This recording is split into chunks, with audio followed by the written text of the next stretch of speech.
अपना रास्ता पकड़ो साहब। ये औरत गांव के मामले के बीच में पड़ी है, सबक तो सिखाना ही पड़ेगा।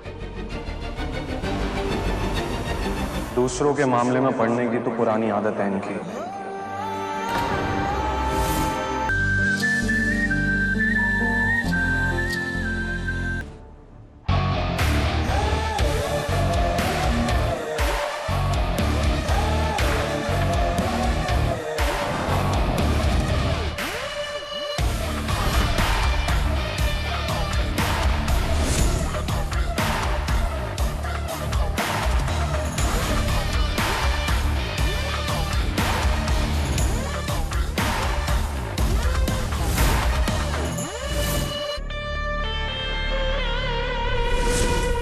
तेवर देखे एमएलए साहब के, 5 घंटे से बिठा के रखा है। मीटिंग करने के लिए बुलाया या हमारी बेइज्जती करने के लिए? अब शांत रहो, उसने देख लिया ना, बुला लेगा। क्या शांत रहो, यही इज्जत रह गई है दीवान नाम की। ये हमारे आगे पीछे घूमता था, अब इसके आगे हमें हाथ पैर जोड़ने पड़ेंगे। भाई साहब होते ना तो ये कभी नहीं करते। रिलैक्स चाचू, सेल्फ रिस्पेक्ट पसंद है तो धंधे को बंद करना पड़ेगा, लेकिन अगर धंधा पसंद है तो सेल्फ रिस्पेक्ट को गुड बाय बोलना पड़ेगा। दोनों सहेलियों की तरह हाथ में हाथ पकड़ के नहीं चल सकते हैं, एक को चुनना पड़ेगा। एक्सक्यूज मी, आप आइए। फाइनली चल। हाँ, मैं इसे हैंडल करता हूँ, आप दोनों यही वेट करो। मैं तुझे उस घर में वापस नहीं भेजने वाली। आई, उस घर के लोगों को ना कोई तमीज है ना कोई लिहाज। लिहाज तो बाबा ने भी नहीं रखा। जब उन्होंने अभिषेक से कह दिया कि उनके लिए वो बेटा नहीं रहा, तो वो ठीक था। हारू, कैसी बात कर रही है तू? उन लोगों के लिए तू अपने बाबा को दोषी ठहरा रही है, शर्म नहीं आती तुझे? जरा सा कुछ बाबा के लिए कह दिया तो देख कितना गुस्सा आ रहा है तुझे। ये मैंने जानबूझकर कहा कि तुझे पता चले कि अब मैं क्या फील कर रही हूँ। आरू, वरना मैं अपने बाबा के लिए ऐसा कभी बोल सकती हूँ क्या? नहीं। आई,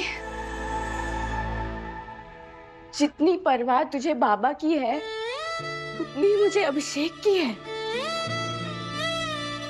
उसका जो दर्द है ना, उसने जो खोया है वो दर्द बहुत बड़ा है।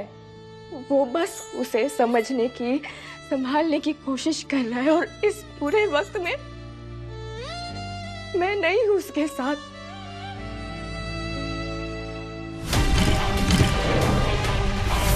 बरखुरदार, वेट तो करनी पड़ेगी ना, अगर नेताजी से मिलना है तो। 3 मिनट का वक्त है मेरे पास दीवांश के लिए। हाँ, निखिल या कुंदन आए होते तो उनसे मैं बात कर सकता था, जिन्हें बिजनेस की सेंस थी। तुमसे क्या बात करूंगा मैं? मुझे सिर्फ 2 ही मिनट चाहिए अपनी बात मनवाने के लिए। अगर साथ में काम करना है तो दोनों पार्टनर्स बराबरी के होने चाहिए, ना कम ना ज्यादा। कुछ बिजनेस आइडियाज दिए थे अपने पापा को। हाँ, दिए तो थे, पर साफ साफ मना कर दिया था तुम्हारे बाप ने। मैं साइन कर दूंगा। पक्का? पक्का नहीं होता तो बोलता नहीं।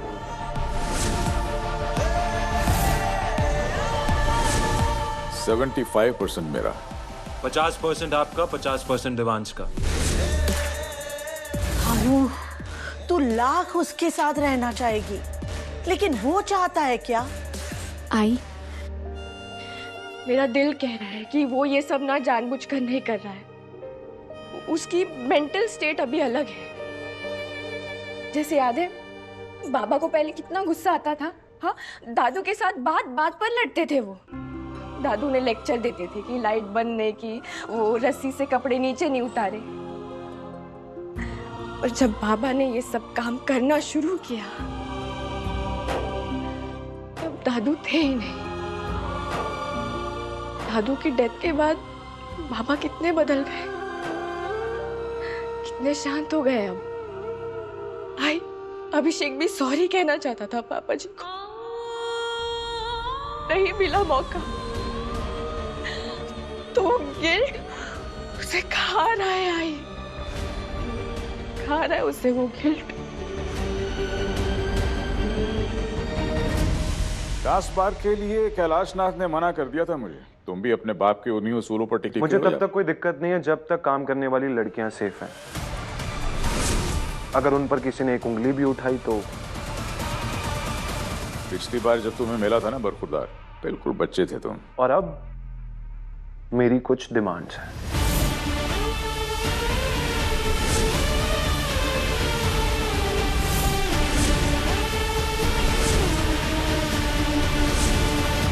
जल्दी अंदर बैठो। इतने लोग तुम्हारे पीछे क्यों पड़े? कुछ गलत करके भागी हो? मैडम ये सब झमेले मुझे नहीं पढ़ना है। अरे कैसी बातें कर रहे हो भैया, किसी की जान का सवाल है। हालत कैसे भी हो, हम किसी लड़की को अकेला नहीं छोड़ सकते। आप भरोसा रखिए, कुछ नहीं होगा। चलिए। अरे पकड़ो इसको, मारो इसको। आप घबराओ मत, नीचे छुप जाइए, मैं इनसे बात कर, कुछ नहीं होगा।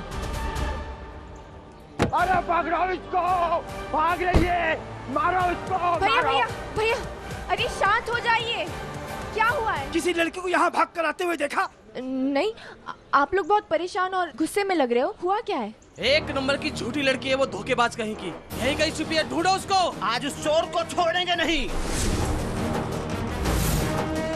भैया भैया, उस लड़की ने क्या चुराया है? यहाँ देवी का एक मंदिर है, वहाँ से जेवर चुरा के भागी थी। किसी को दिखी क्या? नहीं दिखी। भैया आप किस मंदिर की बात कर रहे हैं? वो दीवान परिवार वाला कुलदेवी का मंदिर? वही मंदिर। मंदिर के चढ़ावे के सारे जेवर उसके घर से मिले थे। कहाँ गई वो लड़की? देखो इधर ही कहीं छुपी होगी। चोर है वो। पर भैया मैंने तो सुना कि जिसने चोरी की पुलिस उसे पकड़ कर ले गई है, वो जेल में है। तो फिर ये लड़की क्यों ऐसे? परिणीता यहाँ छिपी है।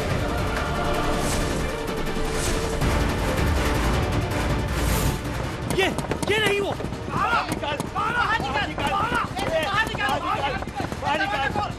एक मिनट रुकिए रुकिए रुकिए प्लीज, मेरी बात सुनिए। आप लोगों के पास कोई सबूत है कि ये चोर है? ये बेगुनाह है। असली चोर सागर है, वो जेल में है, उसने चोरी की थी। प्लीज मेरी बात सुनिए। नहीं, परिणीता चोर है, उसे बाहर निकालो। नहीं नहीं नहीं, बाहर निकालो, बाहर निकालो उसको, बाहर निकालो उसको, बाहर निकालो उसको। छोड़ो उसे, छोड़ो छोड़ो उसे, छोड़ो, छोड़िए उसे, छोड़िए उसका हाथ, छोड़िए। हमने कोई चोरी नहीं की है, सब झूठा इल्जाम लगा रहे हैं। यहाँ पे हमको छोड़ दो। बहन, हम धरती मैया की कसम खा के कह रहे हैं, हमने कोई चोरी नहीं की है। हम तो वो हैं जिन्होंने चोर का शक्ल देखा था। हम बड़े दीवान साहब को फोन भी लगाए थे वो होटल में, पर बात नहीं हुआ। बहन बचा लो हमको, हमको छोड़ दो, हमको जाने दो। बस बस बस, अब कोई हाथ नहीं लगाएगा इसे। ये सच कह रही है। अरे चोरी करने वाला पकड़ा गया है, वो जेल में है। चुप रहो, हमारे मामले में मत आओ। आप ऐसे किसी भी औरत पर जबरदस्ती का इल्जाम क्यों लगा रहे हैं?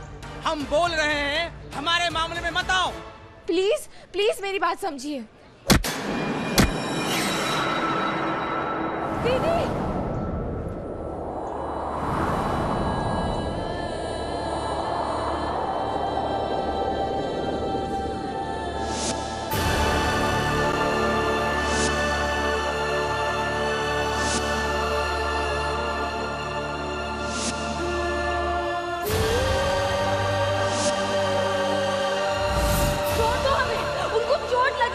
मुझे उनकी मदद करने दो। हमने कुछ नहीं चुराया है। अरे छोड़िए, हमें जाने दीजिए। क्या कर रहे हैं आप? अरे वो मर जाएगी अगर उनकी मदद नहीं की तो।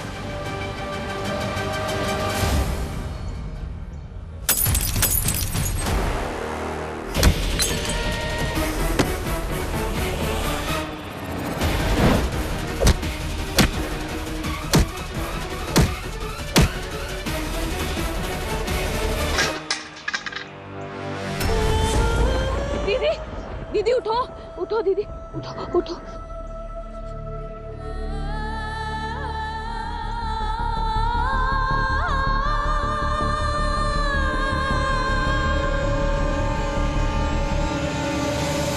दीदी हमको माफ कर दो। हमारी चक्कर में आपकी गाड़ी तो गई और अब आप भी यहाँ फंस गई। पर आप ना चिंता मत कीजिए, हम हैं यहाँ, चिंता मत कीजिए।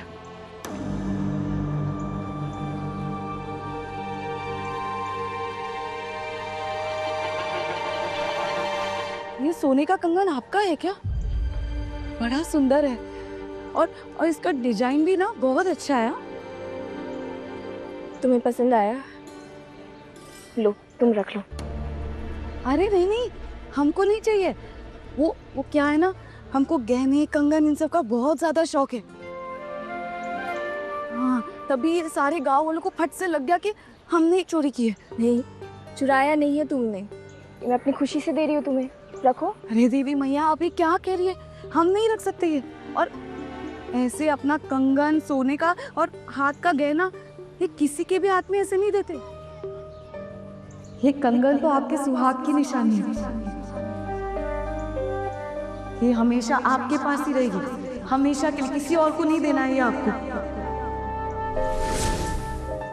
ये तो सिर्फ भाग वालों के नसीब में ही होता है।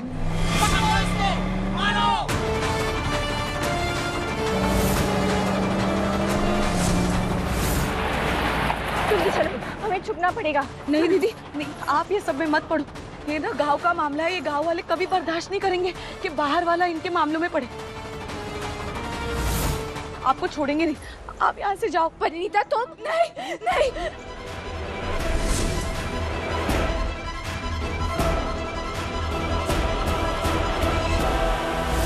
सबक सिखाओ इसे। गांव के मामले में बाहर वाले नहीं पड़ते। मारो इसे, मारो इसे, मारो इसे, मारो इसे, मारो इसे। नहीं दीदी, छोड़िए।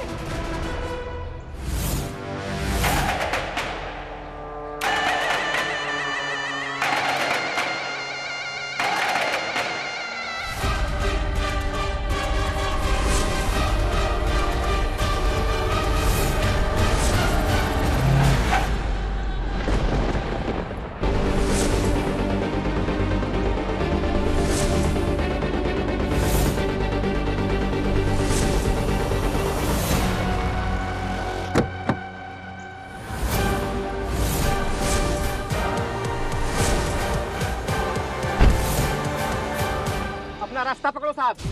ये औरत गांव के मामले के बीच में पड़ी है, सबक तो सिखाना ही पड़ेगा। दूसरों के मामले में पड़ने की तो पुरानी आदत है इनकी।